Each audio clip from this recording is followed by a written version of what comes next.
If you are a beginner and planning to compete in jiu-jitsu, you have to watch this.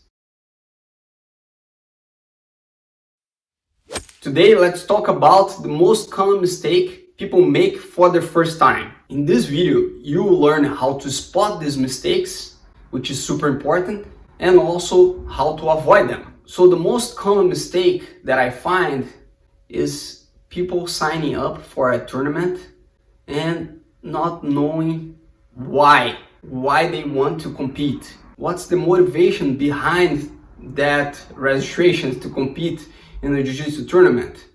I think we overlook the real motivation, and sometimes because of peer pressure, or we think we want to test ourselves. But what a white belt can take from the first tournament experience, that's something that you need to dig deeper to think about. Why I really want to compete? Can I take valuable lessons from this competition? There are a lot of professors out there that they don't support white belts to compete because it's very hard for a white belt to understand the things that they will eventually need to fix from experience of just one tournament. They think the chances of having a bad experience and demotivating the students bigger than the benefit of learning from the experience. And there are many reasons behind that. But one of them is because, as a white belt, you don't have the technical resources sometimes to overcome a lack of power. You end up seeing a lot of white belts getting gold medals that simply were able to impose their strength. So that's one point of view, and it's something that you should think about it, because if there are black belts that see competition for beginners as something not so valuable, like, you should think about it, at least think about it. Also, when you ask yourself, why do you want to compete? My suggestion is you respond to yourself and ask why again. And you do that a few times just to be able to dig a little deeper. It's a Japanese method that's used for other purpose, but I think it also applies to this case. So you ask yourself, like, why do I want to compete? And you have an answer for that. But then you ask why this answer is true. Why? You keep asking yourself until you're more convinced about your own explanation for this motivation. If you really understood why you want to compete, the next battle will be to deal with the emotions, right? Like, to control your emotions in a way you can perform at your best. And what I find that happens a lot in the jiu-jitsu community is we tend to associate jiu-jitsu with UFC, especially in the beginning. Like, you're white, sometimes blue belt, like they got hooked up in jiu-jitsu because they were watching UFC at home with their friends. Now they're super into jiu-jitsu. Nothing wrong with it, that's something great. UFC helps jiu-jitsu.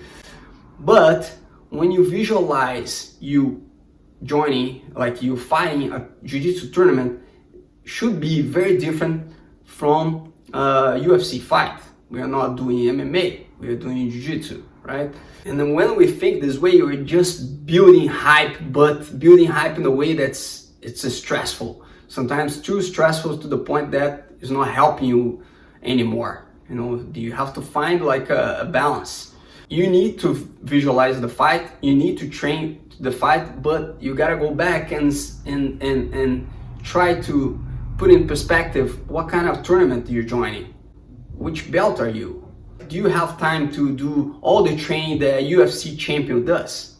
You have to ask yourself those things, because then, with that in mind, you can prioritize what really matters for you to achieve your goal. If you don't have time to train every day for a competition, but you still want to compete because you want to test your skills or whatever, okay, let's prioritize jiu-jitsu. You're not going to prioritize lifting weights or running, because at the end of the day, you're going to show up for a jiu-jitsu tournament. It's not a marathon.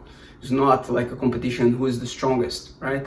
For example, if you're watching Khabib or George St. Pierre training, these guys are world champions, they're professional, they train all the time, so they lift weights, they do all kinds of cross training, and they train a lot their main thing, which is MMA. If you're a jiu-jitsu fighter, your main thing is jiu-jitsu. So if you have 6 hours per week, 10 hours per week, I don't know. Like most of them you have to allocate to train jiu-jitsu. And the way you train jiu-jitsu is going to be also important. Like, are you working on your weakness? Are you working on your game plan? You know, those kind of questions are very, very key for your own success on your learning experience. So if you really focus on your reality, I think you have a better chance to succeed and also to control your emotions in the right way. Of course, everybody gets nervous when they are about to compete or just thinking about that competition ahead. That's totally natural, but it's exercise already. It's a mental exercise to control the emotion and try to visualize that in something more realistic and not like associating that with something that's like a couple miles away from you yet. No doubt there are tons of other mistakes that beginners will make when they first compete, right? Like, I have many examples in my mind, like coaching my students. Sometimes I see that one specific student is not able to listen to me because he's so nervous, he's so much stress in his mind that he's totally blocked. I think all the mistakes will be branched out from the why and the nervous system. If you're not able to control your emotions in a way that's going to help you to perform, then you have like something that you need to learn from. It could be either the lack of mindfulness, you're not at the moment, like you're already thinking ahead. In the middle of the fight, you're thinking about your next opponent and things like that. You know, you're not able to capitalize on the opportunities during the fight because you don't have a good balance in terms of stress that you can take and the amount of pressure that you're putting on yourself. So my advice, guys, is think about it, you know, take your time to understand the reason, the motivation that you have behind competition. And also, once you figure that out, you can start like planning a training schedule that is doable and it's realistic to the situation you're gonna face. Okay, if you like these kind of tips, if you like these kind of advices to help you improve your journey in jiu-jitsu, don't forget to subscribe, and I hope to see you on the next videos. Us!